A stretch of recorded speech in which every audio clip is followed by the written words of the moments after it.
Father, in the name of Jesus, I thank you for your presence. I thank you for your love for everyone on the call. I thank you that day by day you renew your love to me. In other words, I get a better revelation of it. Your mercies are new every morning. And I thank you, Father, for your great love, which knows no bounds. I thank you for it. Thank you for everyone on the call and ask you to help us to be helpful to everyone that's joining us today. Thank you, Lord. All righty, guys and gals, as other people are joining us, and they'll continue to do that because in the history of mankind, there's not too many people who make it consistently on time. David, do you know what I'm talking about? David Basher, yes, you do. I can see that smile on your face. Beverly Lewis, my goodness. Beverly was one of a few dozen people that came to Panama when we did the Panama rainforest trip. Beverly, good to see you in from the Tallahassee area. God bless you. It's so nice to see you, sister. Bless you. And let me see, Marilyn Monahan. Okay, other folks are up. Wesley Johnson from Florida, someplace in Miami area. Robert McFarland. Okay, here's what we're going to do. I was trying to let a few people hop on, but more are going to be getting on. It's just the way it goes.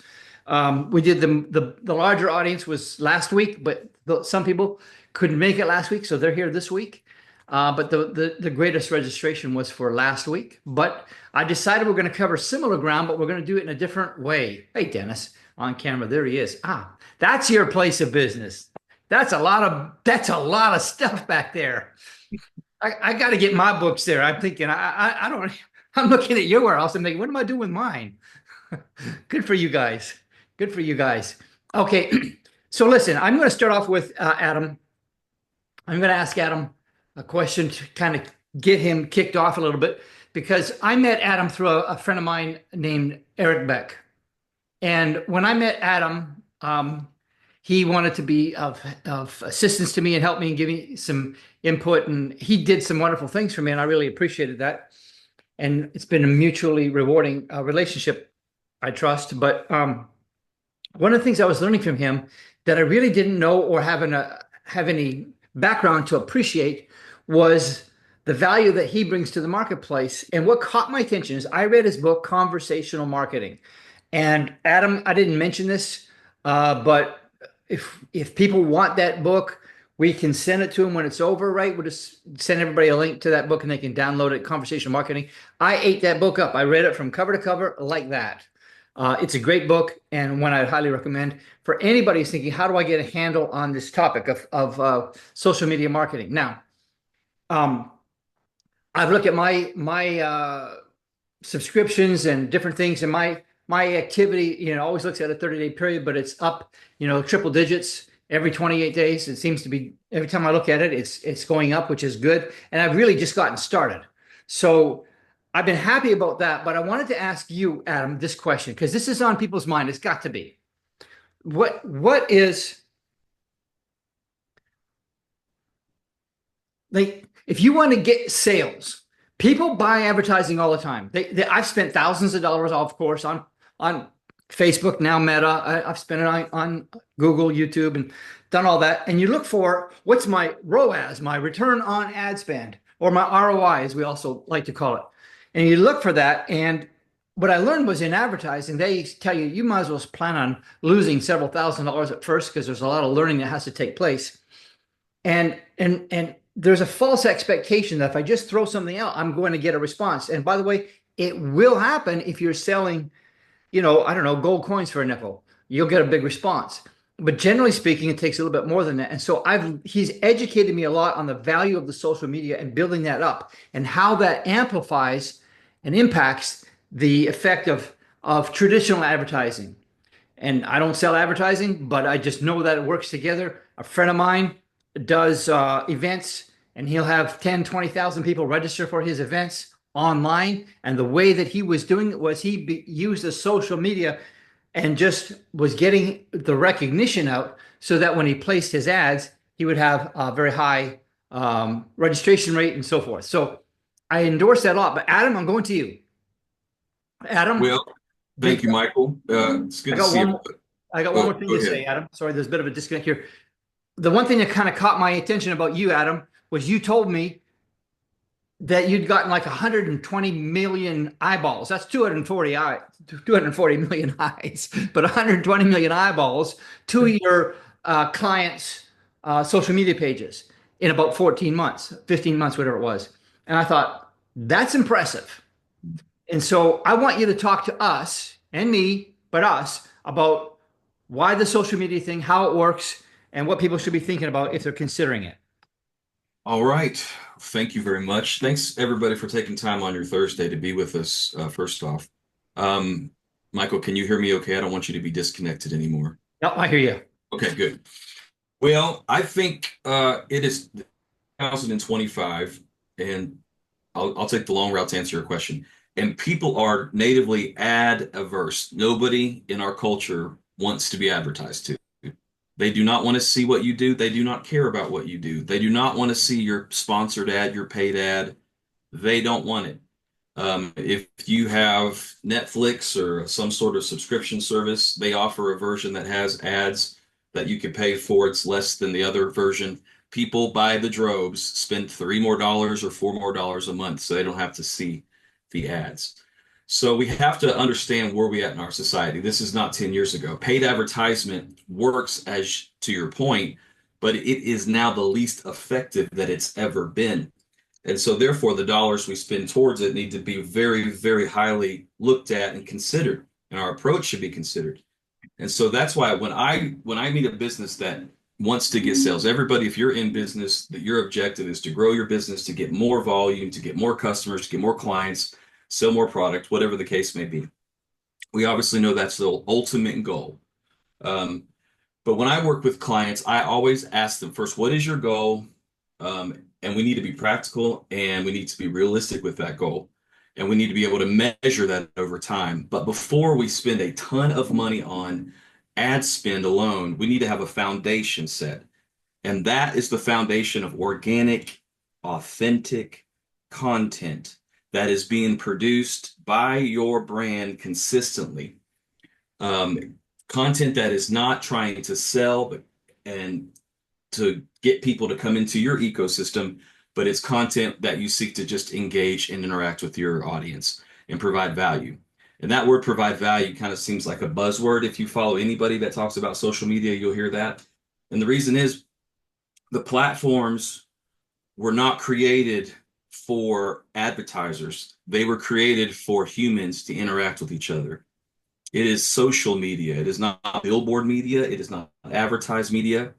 It is for my mom to see pictures of my kids. It's for my friends and I to laugh about funny memes that we see. It is for us to go back and forth. And when you understand what platform you're on, you understand the room that you're in, it changes your behavior.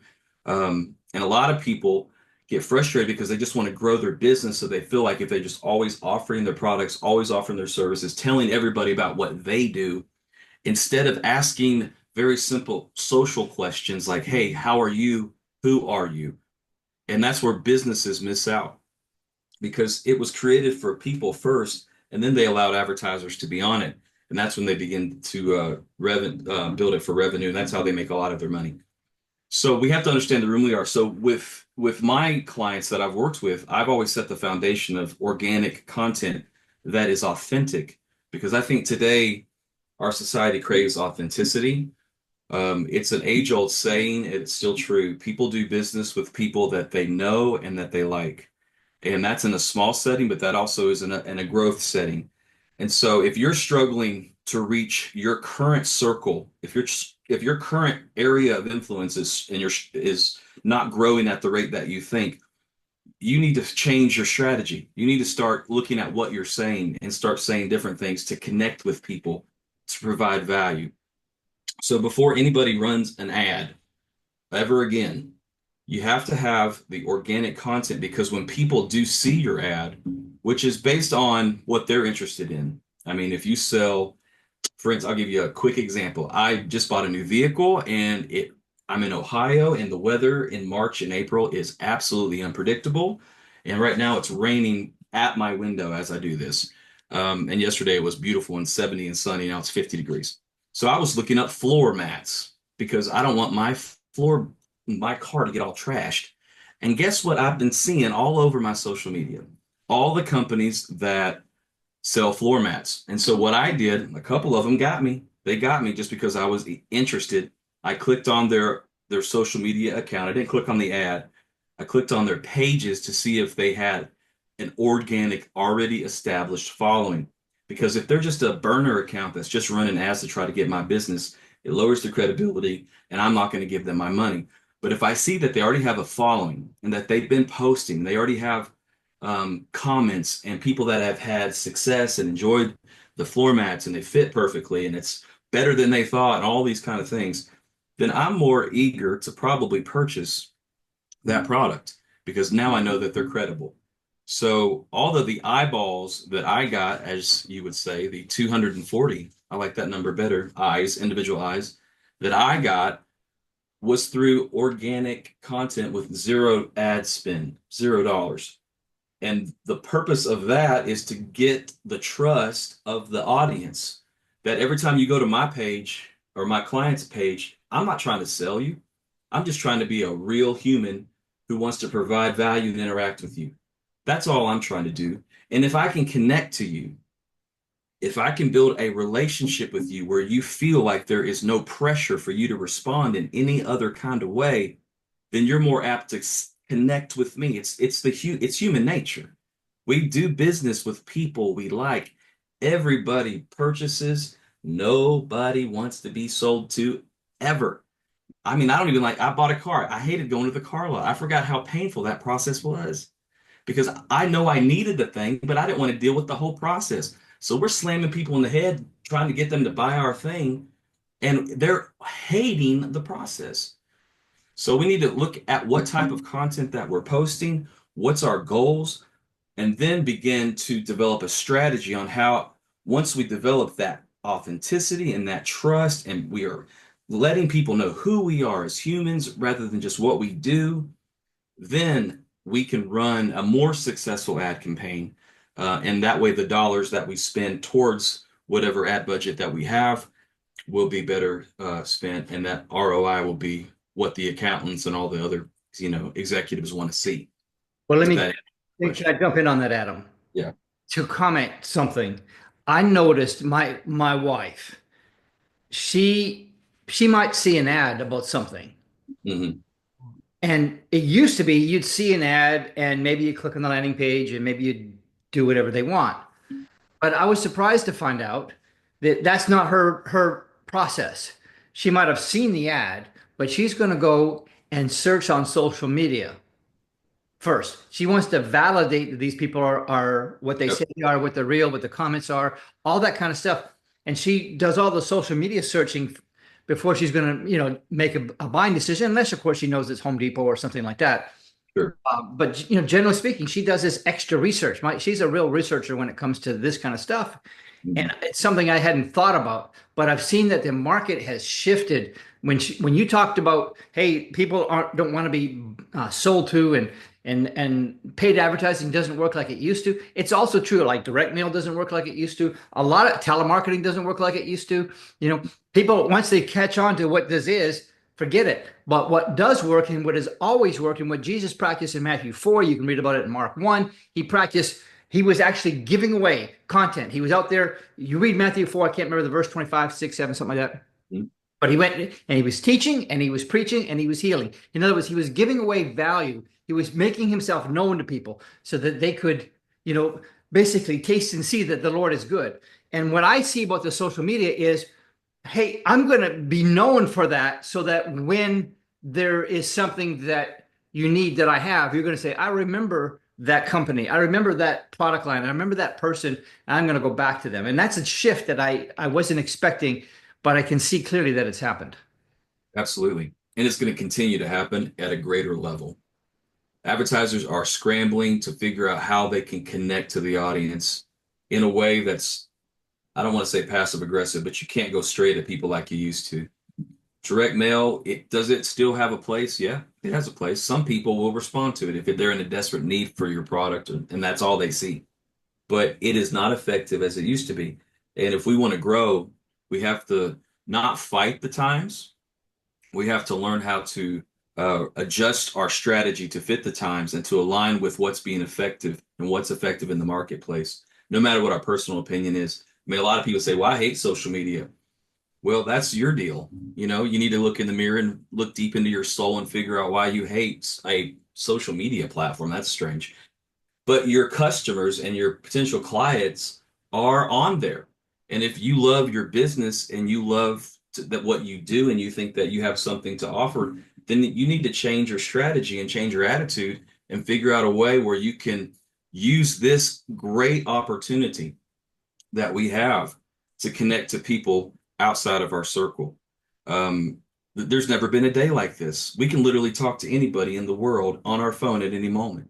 And that is an amazing thing. And yet so many people are hesitant to put out content because they overthink it. They want to just try to plan everything out. They don't want to look unprofessional. They want to make sure that all their hair is in the right place. That's why I just shaved all mine off. That way I don't even have to worry about it anymore.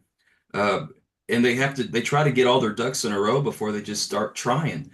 And my thought is, no matter where you are in your social media outreach, hopefully if you have a business, hopefully if you have a product or service, that you have a active presence on social media, and hopefully you're creating content on a daily basis. Hopefully you're talking to your audience. Hopefully when they comment, you're commenting back. Hopefully when they follow you, you're thanking them for following you. That's the baseline of survival now. That's not like something that we try anymore. If you're just going to try it, you're too late. You're too late. You got a lot of catching up to do.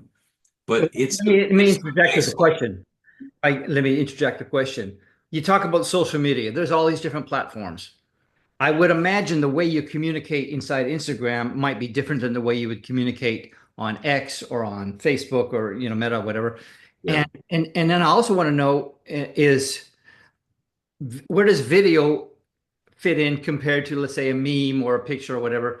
What are your thoughts on video? And if so, what are the lengths? Give us some details of what you do, and give the example. You had that one about the thirsty horse or the first thirsty cattle drive guy, whatever it was. I'm kidding. Somebody somebody give that guy a drink, I guess. Thirsty So, cowboy. yeah, Thirsty Cowboy.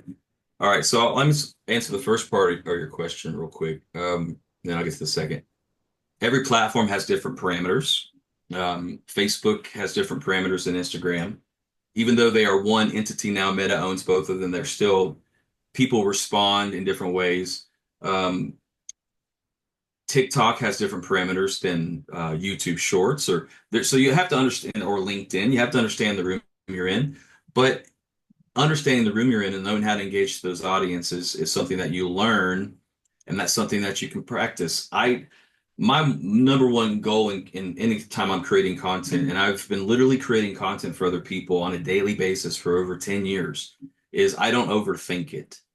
Because there's so much activity on social and so much noise, as they would say, that if something you create doesn't do well, who cares? No one's going to go back on your feed, on your page, on your profile page, and scroll down to, January 8th of 2022 and just judge that one post that didn't do well. Nobody's doing that. People are too busy. They're too involved in what they're doing.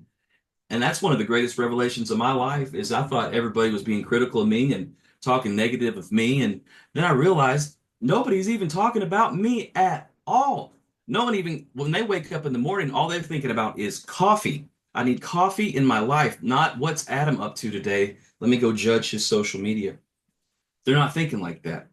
So we just have to be willing to try new things and to be creative, and just, if you think something's a good idea to post it. If you think you have an idea for content, create it and do it. Who cares if it doesn't work like you think it does? Because it's usually going to be the thing that you think is trash that's going to end up doing the best. That's called life. It's unpredictable and I love it.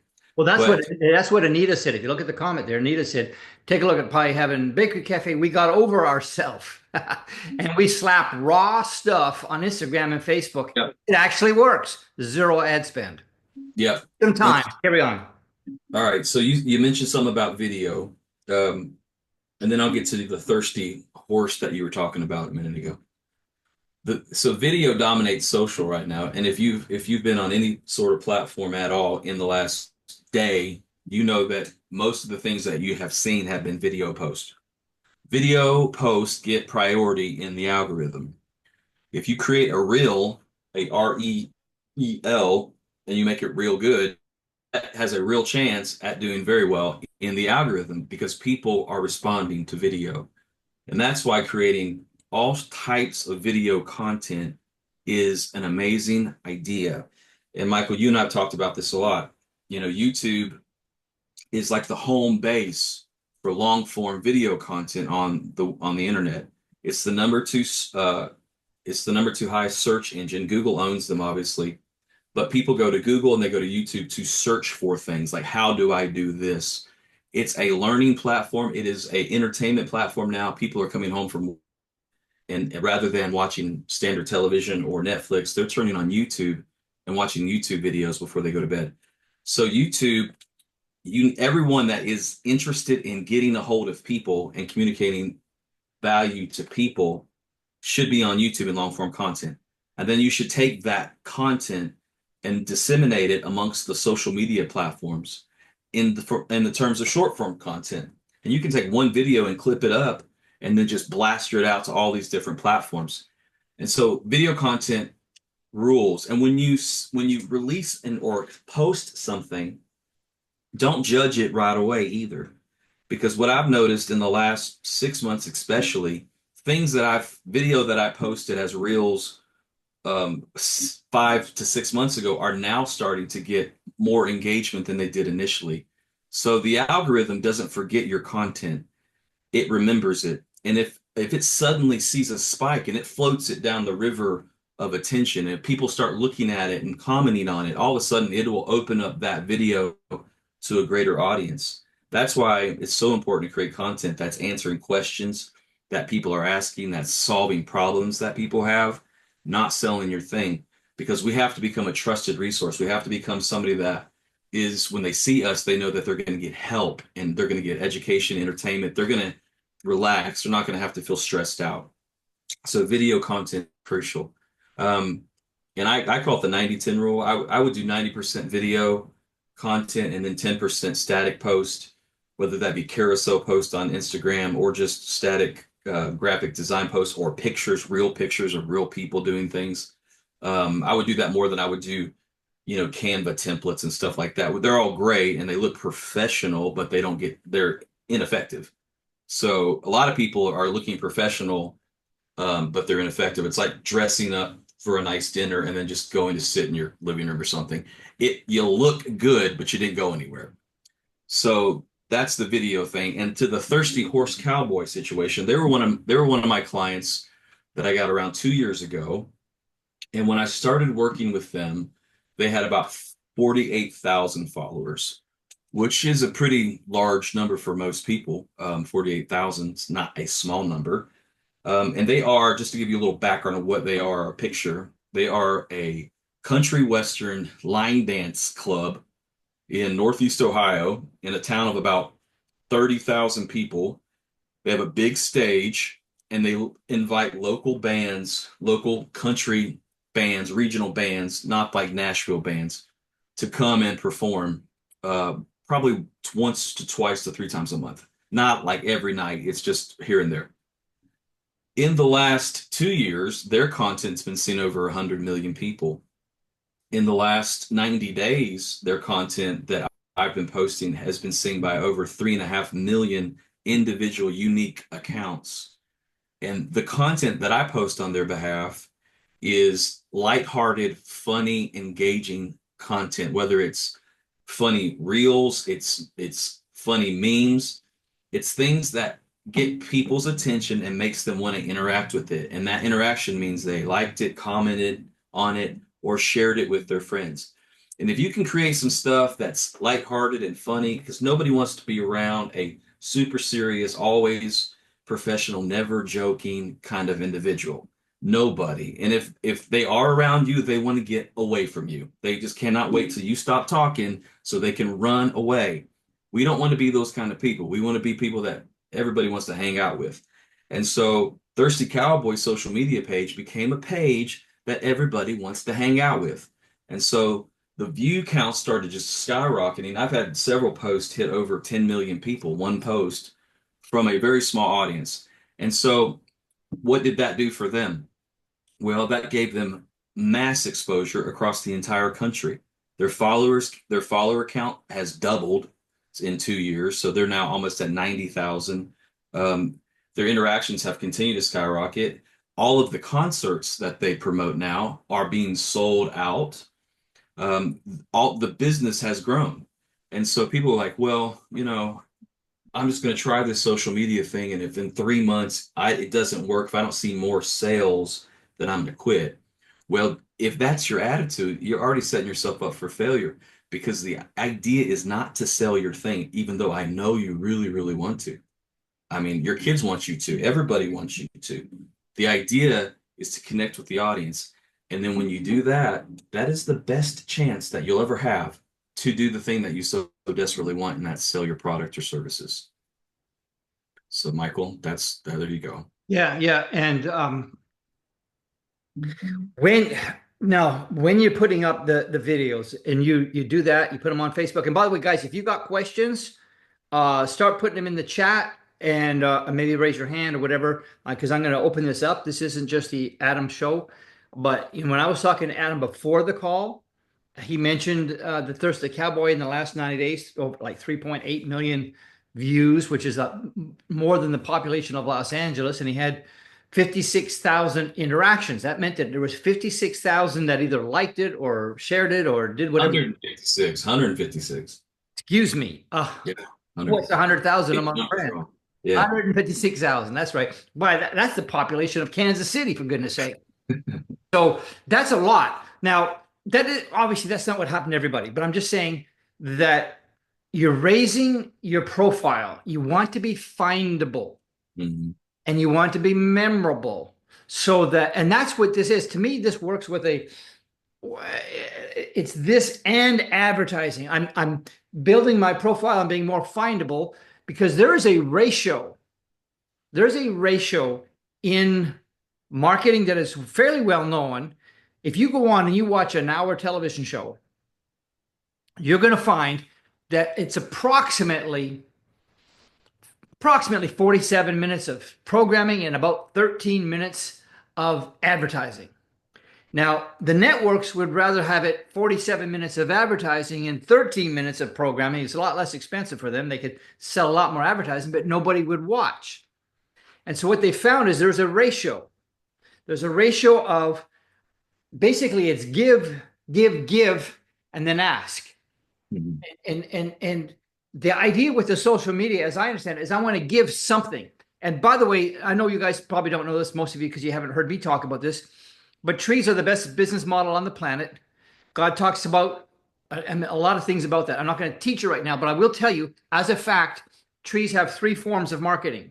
And they do educational or informational marketing, there's a specific thing that they do that they release into the atmosphere that does that. That's water, by the way. They release that. They also do what I call inspirational marketing, which gives people a lift, which is when they let go of the oxygen. And then they do transactional marketing, which is when they put the flowers out and they're looking for some pollinators. And of course, then the fruit comes and so forth. And that ratio is actually fairly similar. If you count that, depending on the fruit tree, I did a study on that with pomegranate trees because they're in the Bible. I thought I'd check that out. And the ratio between the number of days that the tree is actually doing transactional marketing versus the number of days in a year that it's doing educational and inspirational is, I don't know, about 3.5 to 1, something like that. I forget the exact number. And so all advertising, or just about, is give or I'm ask. That's what advertising is. And people get weary of that. And so I've made the shift and saying, I love the idea of giving. And we've got some givers on this thing right here, on this Zoom call that I know. And so, like, how can we give something? And we can give educational, which is great. Jesus went and he taught. Okay. Now, when you look at that in Matthew 4, when he was teaching, that's educational. That's informational.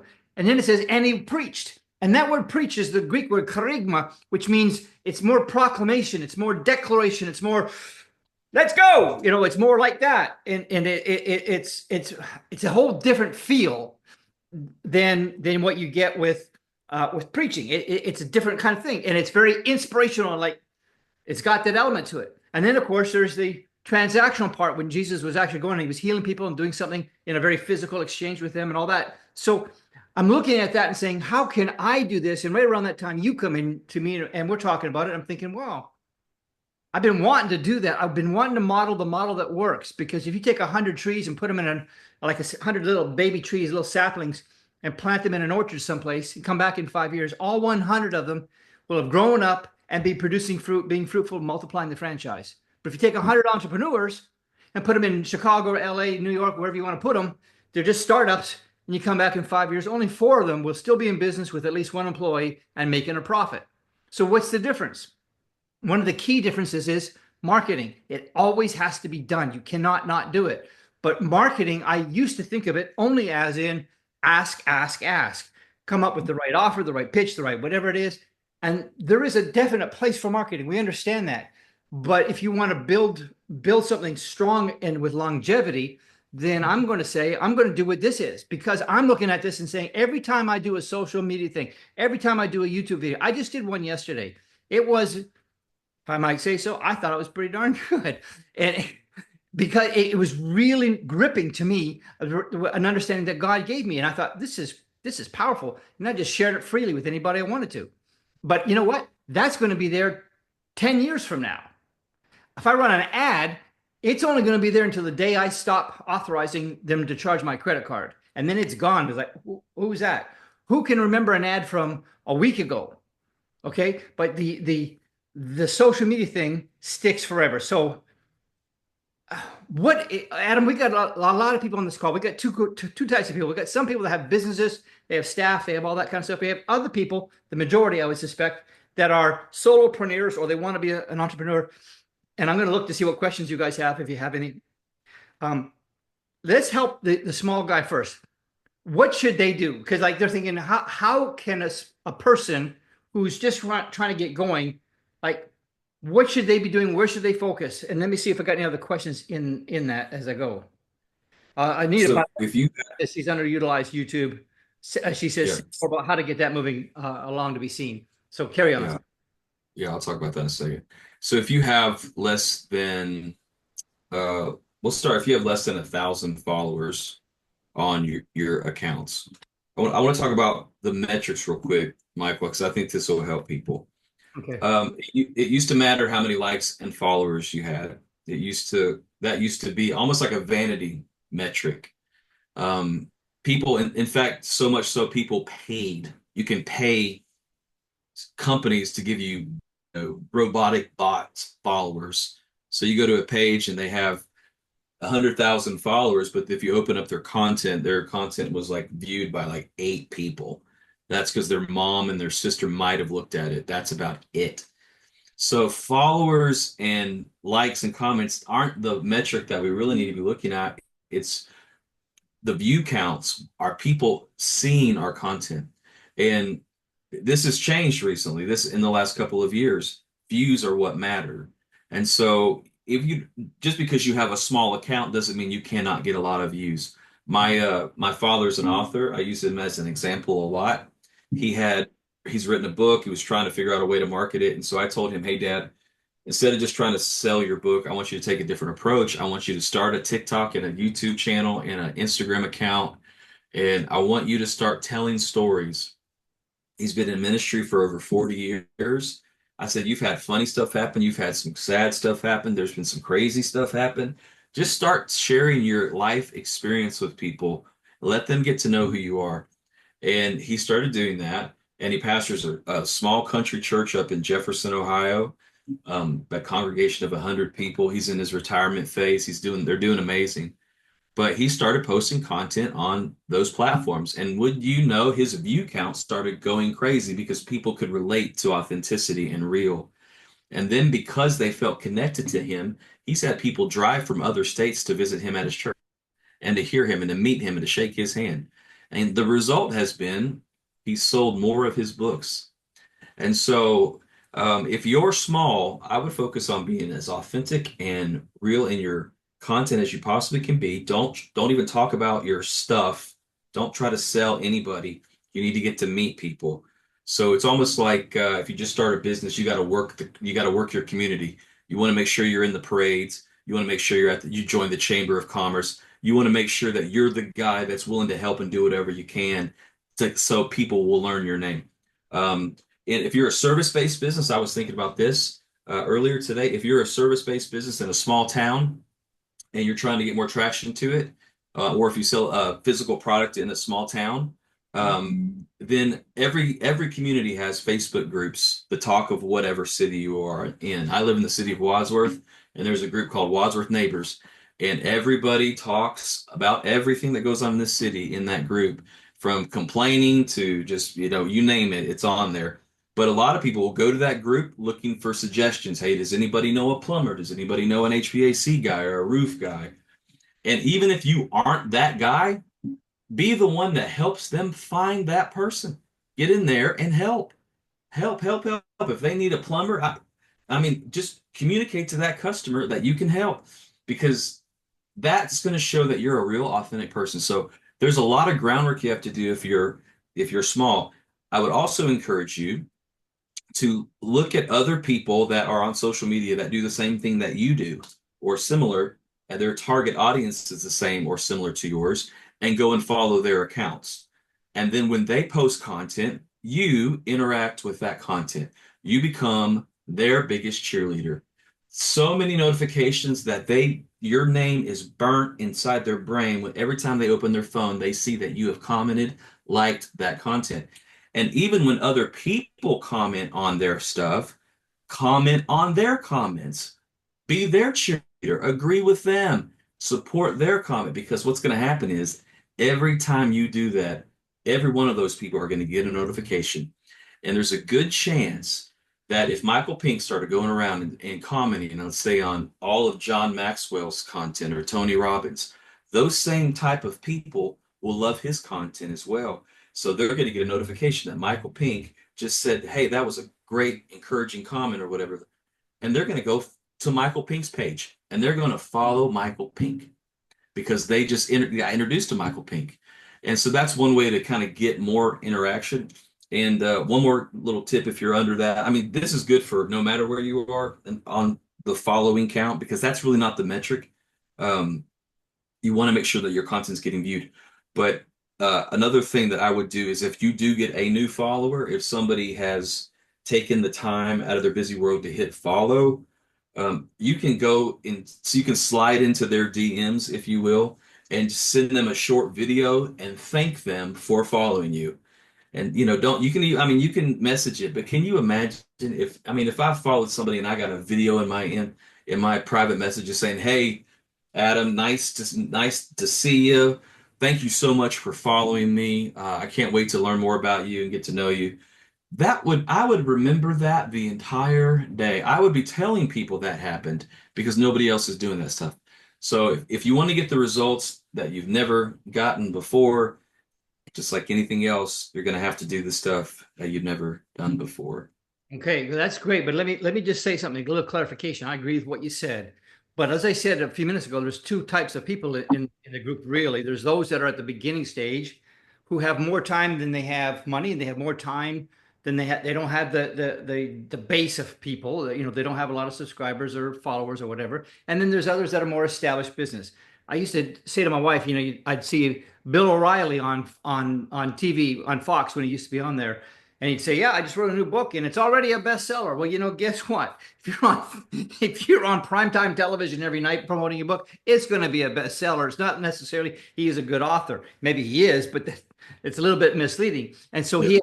to say he has a leg up is a huge understatement. Now, I want to point to something that Roger Weaver asked. He made a good observation. I'm going to answer it, then I'm going to let you follow through with it if you would. And then we're going to come to Beverly Lewis. But Roger says, how about an optimal agenda for getting started and then growing? So he wants to know that. And he offers this insight. He says, there are many people out there willing to take my dollars to help with my social media, but that tends to lack authenticity. Yes? And so I'm going to answer first of all and say, look, when you're starting out, if you know what to do, you got the time, you can do it. But when you have a business or multiple businesses, And you're saying like this was my issue with what Adam before Adam came into my world, and that was I knew this stuff because I've been studying how trees do it. I'm studying how God does marketing through trees. I learned that in the at the Smithsonian Institute for Tropical World Headquarters for Tropical Research in the Panama Canal. I went down there, met with scientists. I learned all this, and I thought this is amazing stuff. And I knew it, and I could teach it, but it was hard for me to do it because I didn't have the time to make this work. I felt like, oh, and maybe your issue is I don't know what I should put as a video. I don't know what to do, and we don't do it. So that's when I came along, and you either have the time and you learn it and you do it, which you can do, and Adam's going to address that, or if you're at a different stage in your business, you can say, well, I'm going to find somebody to help me, and that's what I'm doing with Adam. So I'm going to turn it back over to you, Adam, to answer Roger's question. How about an optimal agenda for getting started and then growing? Yeah, there are people that will take your money to help you do your social media, and they'll create noise on your social media. Um, but my goal is effectiveness. I don't want to just work to work. I don't want to just do something to say I did it. I want to reach my goals.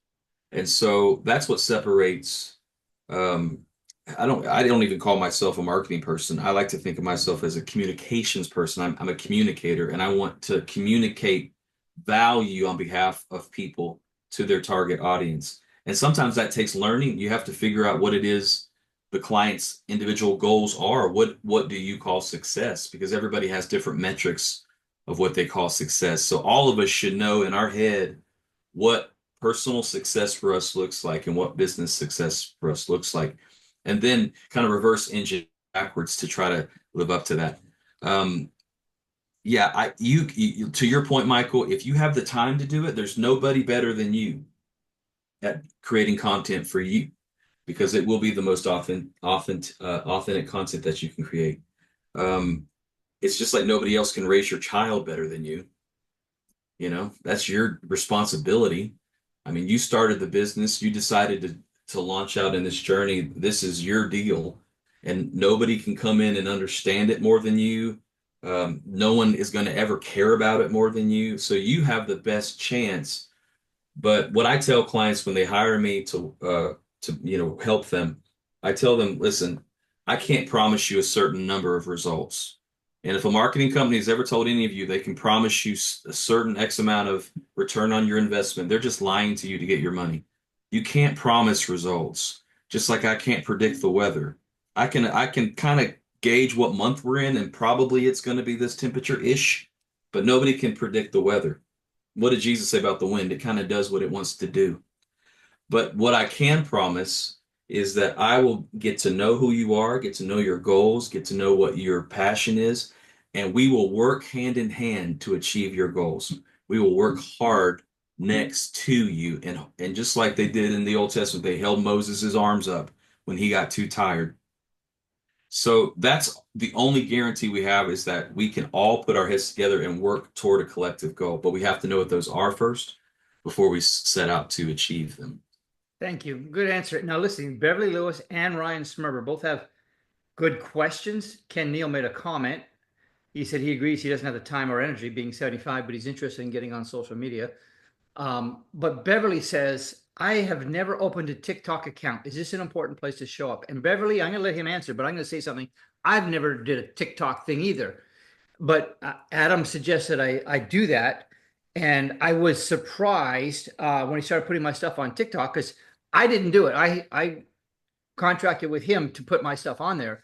And I went over to TikTok one day and said, man, oh man, this is getting, you know, hundreds or possibly thousands of views. And I didn't even know. And because he would take my content and cut it up and slice it and do what he does and load it up on there. And I'm starting to see ads on TV now about how many people and Adam, maybe you know the number. There's some comment someplace that says how many people have made, how many millionaires was it on TikTok or some social media thing just by going on there. So for me, I was very reluctant to do that, Beverly. I was, but I did it at Adam's urging, and I'm glad I did. So back over to you, Adam. Answer that, and if you would, Ryan Smurber also said maybe people need some ideas for content. So TikTok is, I mean, we all remember kind of the unfortunate time that we all had to deal with COVID when we're all trapped in our houses at the government's demand. And a lot of people had nothing else to do, so they started downloading TikTok. Adults started making TikTok videos with their free time because we all had a lot of it. And so TikTok had this massive growth spurt, this revival, if you will, from a struggling app that was just music based. It was originally called Musically, then kind of morphed into TikTok. Um, and so there are a ton of active people on TikTok, just like there are on every other social media platform. One thing about TikTok is they are friendly to new accounts, so you'll get a lot more organic reach on a new account than you would necessarily on Instagram or Facebook or even YouTube. So should you post content on TikTok? The answer is yes, because eyeballs are eyeballs, and if your potential customer is on TikTok, then I would create content to try to reach out to them, to communicate them, to let them know you exist.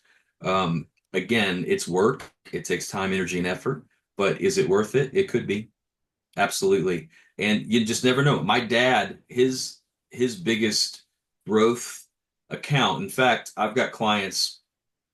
He mentioned Eric Beck is one of my friends, and I work with him as well.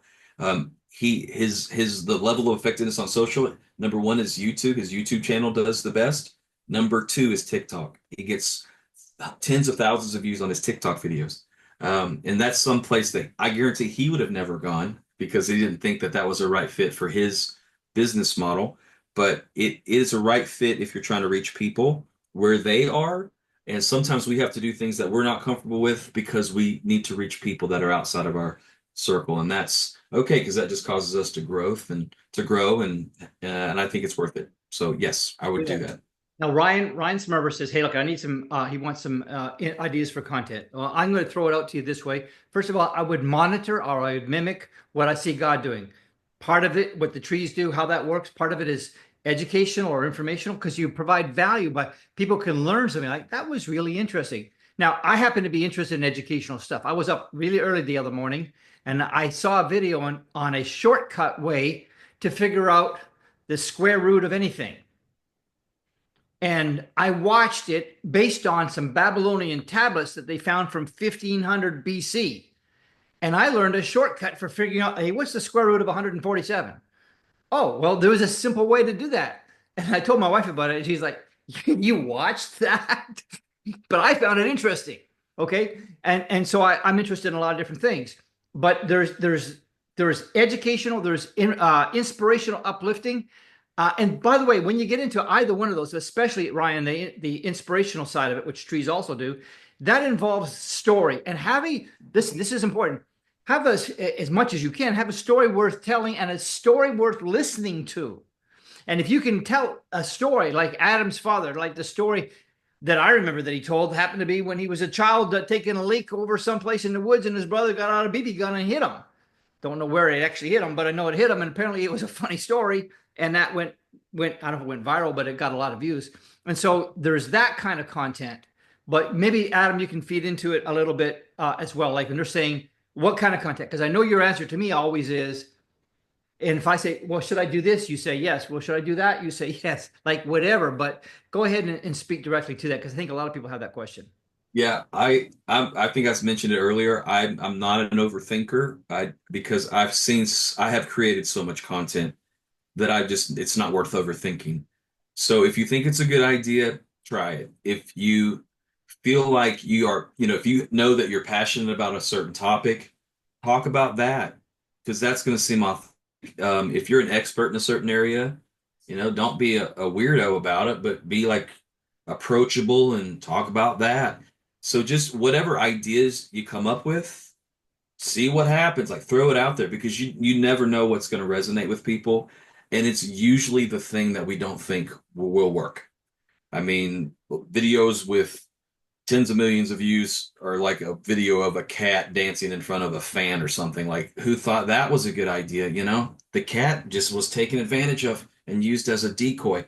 But whoever posted that got a lot of views. So just don't overthink the content. Just try it, throw it against the wall and see if it sticks. Now, I'm not sure. Roger Weaver put a comment here. He said, my comment about spending money is because I hear that more importantly is creating my own content. Yeah, more, yeah. I would never, if you don't have if you don't have an organic following, I would never spend any money on social. I would work hard to build it myself. And if you don't have time, I would find somebody who knows me very well to help me do it. I wouldn't hire an outside company if you're just getting started and you don't have a budget. Yep. D. Melvin says, I just wrote a book also, and I'm looking into publishing it, but then getting it marketed. Let me tell you something, Yeah. D. I'm going to be doing this. Watch for me on TikTok. I haven't done it yet, but I happened to see something that I found very interesting.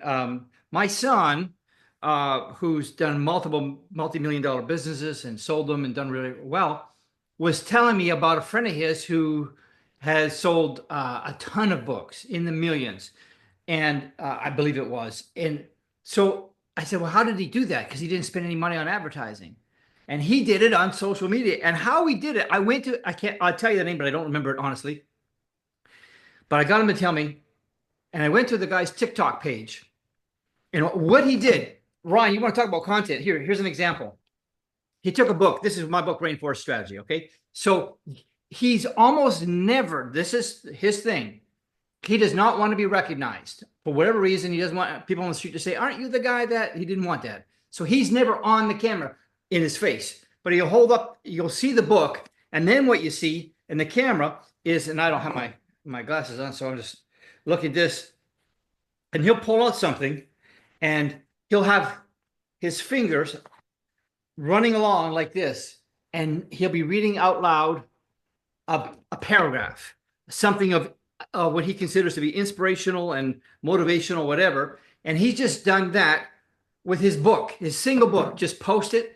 And he doesn't even give any commentary. He just reads something. It lasts like about a minute and he posts it. He has a little bit of his thing. He's got a different ethnicity. He's from Asia, someplace, I don't know where. So he kind of sets it up a little bit that way. I think he has candles burning and he has some kind of music playing, like I don't know how to describe the music, but very, I don't know, maybe new age. I don't know what it is, but he's got that playing, and it's about a 60-second spot, and he does them, I think, maybe every day, however often. He just does one after another, after another, after another. Some of them have over 1 million views because some of those quotes from his book, people found very helpful, or maybe he showed a chart they had in his book. And I'm just telling you, and I'm going to be doing this with all my books, and that's going to take me a while because I got 20 of them. I've written a few, but I'm going to be doing that. And just because I'm going to put that on TikTok and see how that plays out for me. But I know how well it plays out for somebody else. And so I'm going to be doing that. And I would encourage you to just, if you are not your book, you wrote a book, but that is not your whole story. That's just a product that you have now.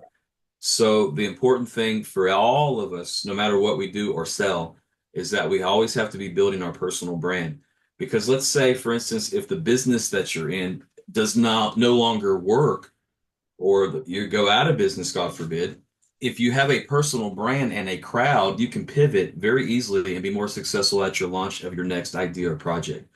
Entrepreneurs always have new things they want to create. So we create, and then we go, oh no, I've got all this creation. What do I do with it? Well, that's why the focus should be building your personal brand. So if you've done the hard work of writing the book, welcome to the second half of your hard work. And it's going to be a little harder than the first half. So just buckle up, baby. It's going to be a long ride. I told Michael earlier, this is the shortest way on a long trip. This is like trying to lose 40 pounds. You can go about it the easy way, and that's going to cause a lot of complications, or you can do it the right way. It's going to take a lot of pain and a lot of determination, dedication, discipline, all those things. So And that's the good news. to that end, if you need to lose 40 pounds, okay, you can buy a book for 20 bucks and read it and do what it says, and it'll take you a year or something like that. You can join I don't know, workout thing and work it off quicker. Cost you more, get a personal coach, but you can lose 40 pounds in a day. It's called liposuction. Yeah, right. Yeah. But it's going to cost you thousands and thousands of dollars. Yeah, all the rest of your life. Yeah, and yeah, so there's different ways of approaching it for sure. But anyway, yeah, Anita, it seems that TikTok feeds into Facebook. I see it on Facebook. Yep, we do for sure. Yeah, they're all listening to us. So yeah. Yep. And so Yeah, getting it marketed, so that's good.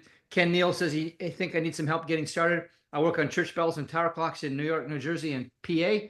This is Yep. a niche business. So his marketplace primarily is the church market who have bells. And Yeah. Become the expert. Become he the is an guy. expert, but he's not Yeah. probably known as widely as he could. He's like the best in the world on what he does. I know his business. I like it. Well, then let everybody else know that too. Yeah. So you want to create content that's answering the questions that your target audience is asking. And you just keep creating content, solving those problems. And And he's then no movie once, star, and I'm not either. And that's the nice thing because he is as authentic as a well-worn tire on a truck. Okay, mm, and that might sound a little odd, but like you can see, this guy's got some miles on him, and he's got some experience. It's like the Johnny Cash song, "I've been everywhere, man," and he's been everywhere, and so he knows this business better than probably yeah, anybody else in it. Now, Tim Williams, he asked a question. Do you see that there? yep. Let's see.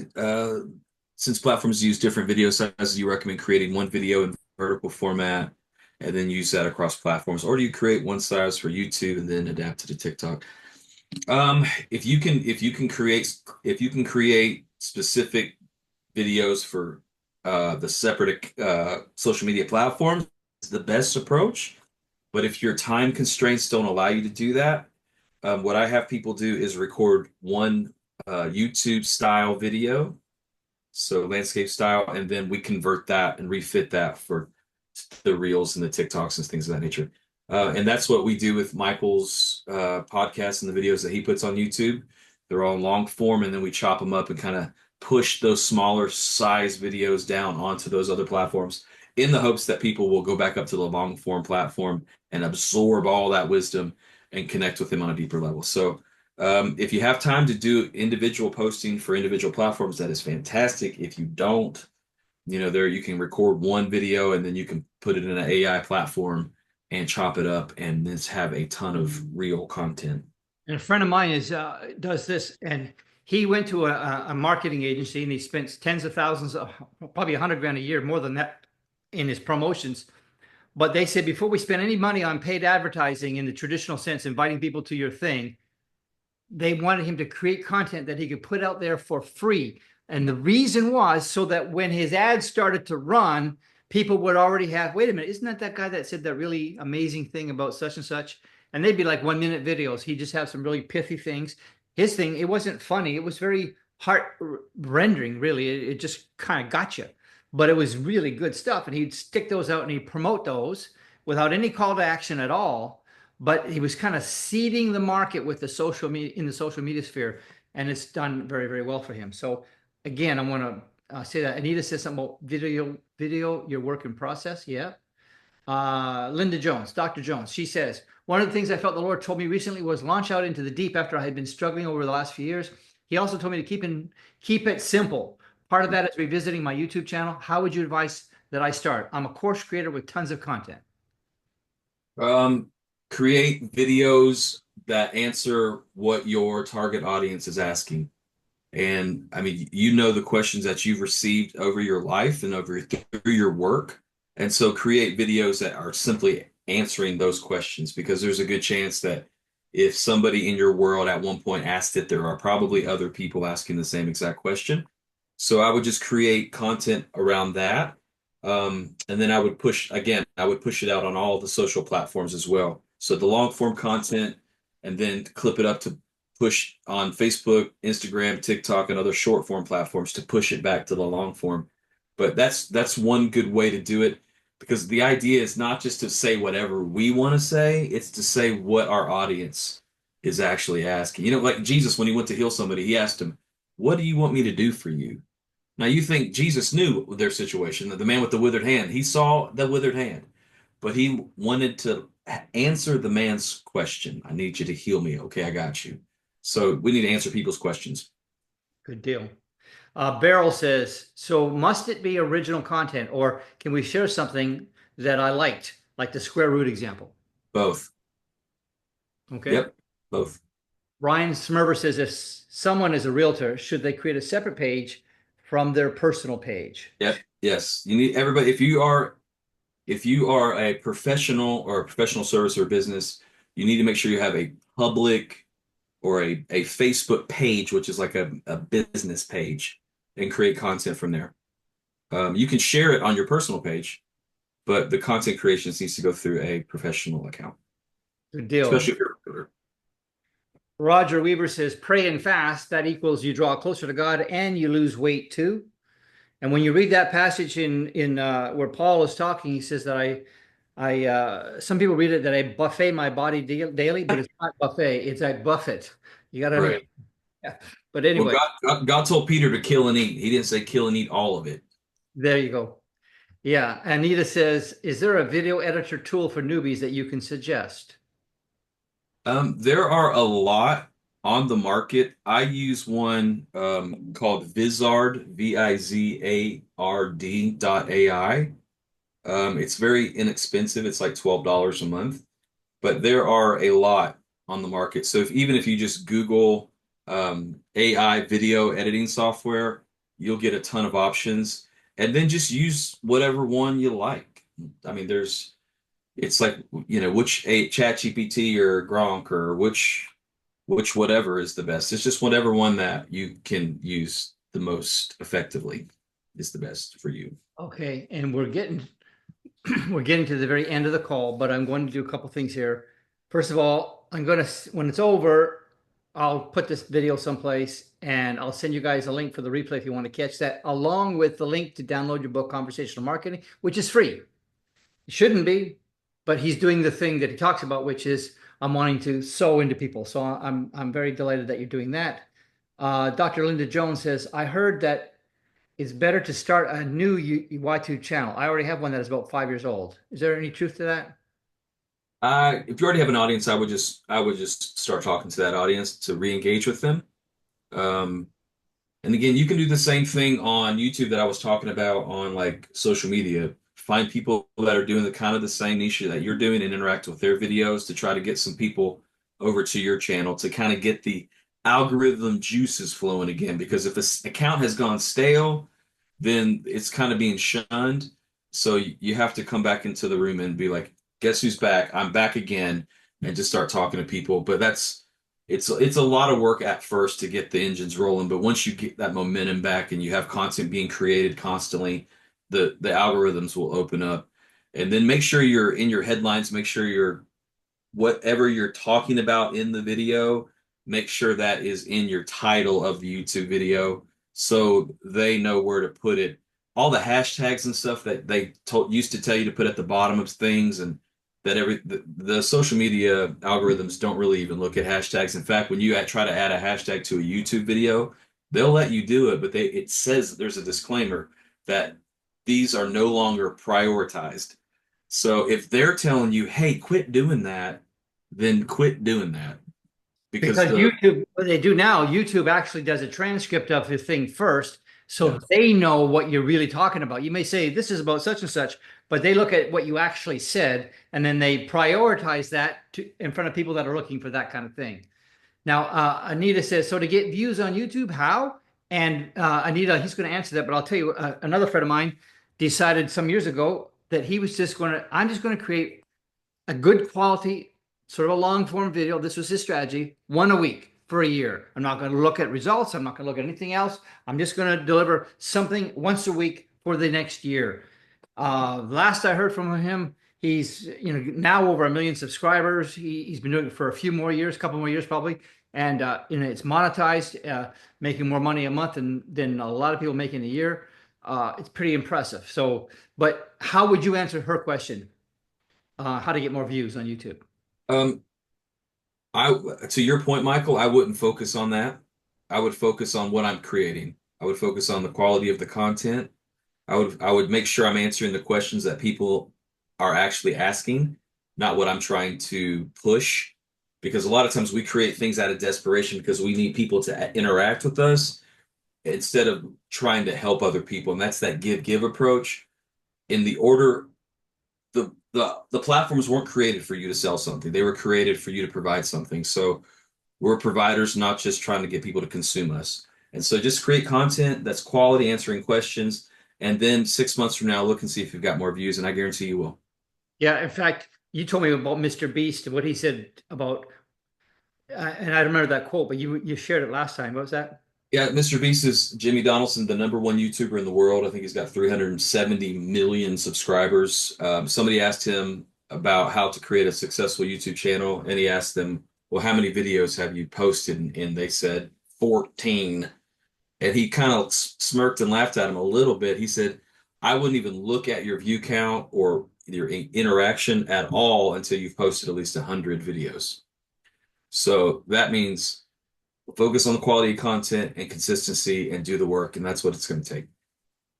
And I think you just touched on something. I want to hit this again, is it's not just like sometimes, and I'm like this too. I got something I want to tell the world, but it may not be a question that the world is asking. And so I might feel good that I got it out of me, but maybe nobody cares. And so, Save that stuff for your friends and family, you know? They have to but love you no matter what. yeah, so what I want to be attentive to is what are they seeking? What is it? And then you say, well, how does what I do meet that or help with that? And how can I fold it around the need? In other words, nobody's directly asking for a book on something, but we've got folks in this call that have a series of patriotic books aimed at kids, right? So anytime there's something patriotic going on, or you see that in the news, like how do we tie that in and fold it around in terms Yeah. of the content we creation? Because the subject is going to be probably, I would submit for the next 4 years, that's going to be big. And especially, my goodness, next year. Next year is the 250th anniversary of this country. You want to Mhm. talk about patriot stuff? It's going to be to the moon. So how do I tap into that? And that's what I would be thinking about, like that. So pay attention to what's trending out there. Right. Absolutely. Guys, we're going to bring this to an end just because it's time to. But I want to thank everybody for coming. If you've got one burning question that didn't get answered, you've got 10 seconds to post it there. Faith, boy, you were quick. Who? Oh, Faith Hannon. Who sells patriotic books for kids? I'd love to look at those. Well, I will tell you what. I will tell you what. I'll be sharing that. I think I'm allowed to do this. Let me see. There's this one here. This is called Jimmy the Brave.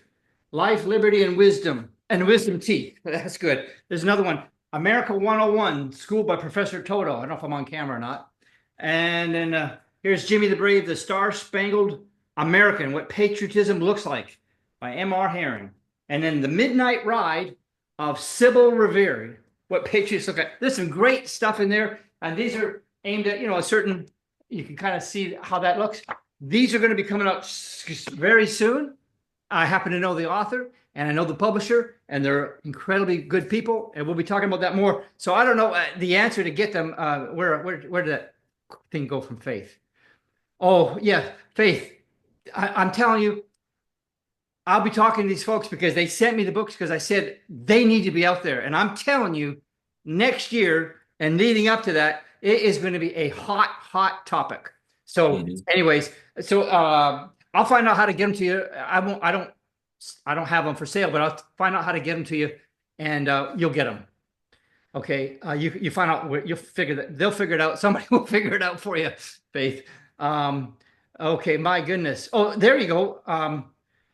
Stephanie Fedoric, she posted, if you go to brainybaby.com, now the folks that are doing these books here, this patriotic series, they're the ones who invented Brainy Baby. They came up with it and developed it. Just tens of millions of those things out there in all the supermarkets and all the stores, not supermarkets, but the big box stores and all that. And apparently, I don't know if this is on there now, Stephanie, or it will be, but they are crazy, inventive people that are very, very successful. And they took on these books, which is just the beginning of a longer thing. But yeah, honestly, I didn't quite know where to actually get them. So they'll tell us all that kind of stuff. So, all right.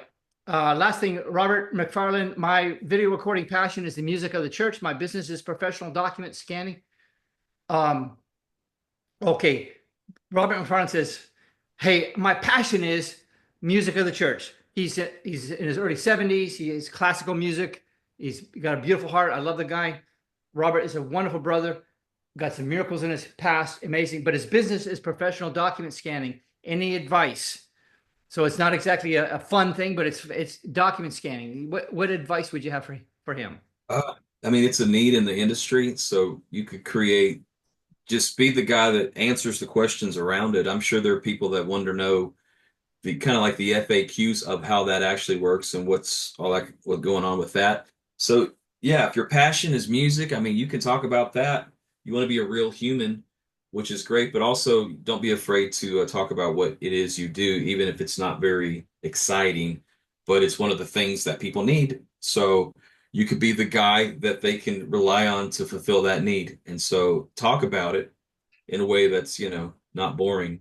Try to be as non-boring as possible, which I try to be that in my life just because I want to have friends and I don't want people to walk the other direction when they see me in the store. Yeah, and so I just want to say this last thing because I just got these books yesterday, and I happen to know the graphic artist, and he's been a lifelong friend of mine. Well, not lifelong, but since 1988, seems like a long time. And his writing style and his graphics and everything about it is amazing. And so I can vouch for them. I've proofread a number of his books over the years. They're really good stuff. So we'll get you that information as well. All right. This is it, everybody. I'm going to say adios. Thank you, everybody, for joining us. I'm going to count down from 10 to 1, 10 to nothing. And I get down to 0. If there's nobody saying, wait, wait, wait, then I'm going to. Michael, make sure we're going to email you a link to download my book too. That's so y'all Yeah, can. I'll send out this. What I'll do is I'll put the video in it as well. And the replay, we'll just put that in there in case you want to catch part of it again. But you can reach out to Adam. Listen, if I will say this, if you are most people on this call, I already knew this. Most people just say, "How do I get started?" They're not going to bring on like I can't really afford to hire somebody to do this part of the work for me. Not too many people, unless you have an established business, that's probably not going to, you're going to want to do it yourself. But if you have an established business, you're saying, I love the idea, but I need to work with somebody who can take that. Adam's your guy. So I just throw that out for you. You're welcome. Let me see who's final comments. You're welcome, Robert. Thank you, Ryan. Thank you, Dr. Linda Jones. Thank you, Lee and Beryl. Yeah, we'll share the replay, you bet. Yeah, Yeah. share like. D Melvin, yeah, I will look at when I find out more information about publishing, whatever, I'll be happy to share that. Love and blessings to everybody. Stephanie, God bless you. All right, everybody. Thank you very much. Anita, thank you. Blessings on you. Hey, listen, if you like this thing, I'm going to be doing more. I think I might call it, I don't know what to call it. I want to have events where I'm sharing and teaching and helping and inspiring and just putting something into people without them feeling like, okay, now here comes the sales pitch. Nothing wrong with a sales pitch, but I want to do something that's just tons and tons of good stuff. So maybe some of you can tell me what a good name. I don't know if it's a learning lab. I don't know what to call it. I want it to be interesting to people. But all right, God bless you, and very much Adam. Not the first Adam, but he's definitely a good one. William Stoffer. I like the name Learning Lab. Thank you, William. Well, that's because you're a smart guy. Uh, Ryan Smurver, I'll think of one. Thank you very much. God bless you, everybody. All right, we'll see you next time. We got something to share. God bless you. Thank Bye-bye. you. Thank you, everybody.